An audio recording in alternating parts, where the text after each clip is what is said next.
It's here, what you've come to see. This is the brand new iPhone 14 Plus.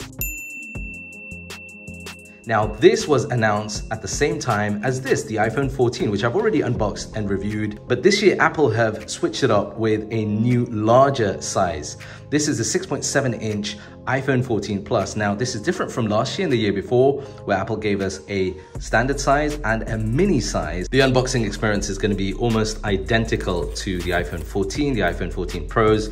Inside, oh, check that out, the iPhone 14 Plus in this new variant of purple. You also get the Lightning to USB-C cable. There's a SIM tray with some documentation and of course the Apple sticker. Oh yeah, let's start this up. The iPhone 14 Plus is a very interesting move from Apple because if you compare the two of them now side by side, you can see there is a noticeable difference between the 6.1-inch display of the iPhone 14 and that larger 6.7-inch display of the iPhone 14 Plus. Now, incidentally, if I compare the iPhone 14 Plus with my iPhone 14 Pro Max, you'll notice they are identical because both of these screens are 6.7-inch. Obviously, you get a much better screen on the iPhone 14 Pro Max, and you also have the dynamic island as opposed to the standard notch. But still, in terms of dimensions, they are almost exactly the same. So that's the iPhone 14 Plus, that's the iPhone 14. Just for a bit of fun, I'm gonna bring in this, which is the mini version, the iPhone 12 mini, but this would be applicable for the iPhone 13 mini as well. Just look at the size difference. Now, between these two, there is a noticeable size difference, but it's not much. But check this out.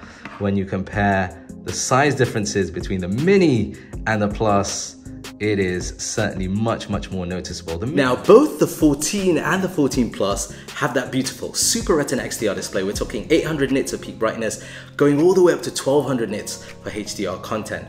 What I will say in my experience is that I do prefer the Plus size over the non-Plus size, purely because it is a better viewing experience with that display when I'm viewing videos or playing games or using apps where I need more information on that display. Now, for me, this is a larger handset, there's no getting away from that, but it is a fair trade-off considering that I like that and I get more advantages from that than I do with the non-Plus size. This is something that's very individual and you have to weigh it up. Can you use the Plus size day-to-day, one-handed perhaps, without it feeling like it's too big? That's something to consider.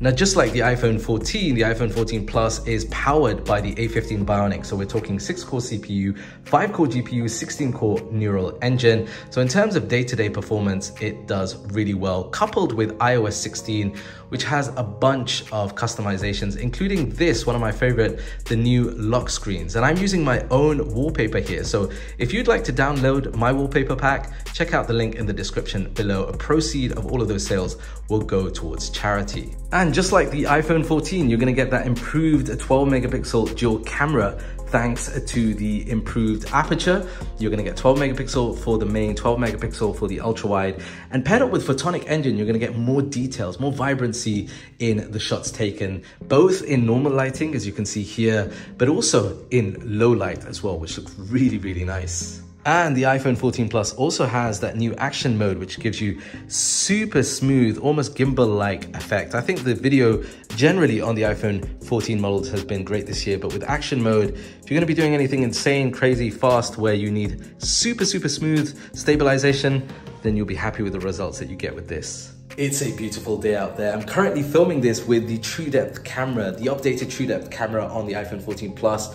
It does a very good job with video, as you can see here, but when it comes to selfies, now you can take selfies with multiple people without it blurring out faces. Now, just like the other iPhone 14 models, there's improvement on safety this year, and the Plus gets that with crash detection and, in the US and Canadian markets, emergency SOS, which is good to see. Now, one of the other benefits on the Plus model over the non-Plus model is improved battery life. Apple is saying that this is going to give you all day improved battery life. Now, I haven't really had this for long enough for me to comment on that. I will share my final thoughts over on my Instagram account, so go follow me over there. Link will be in the description.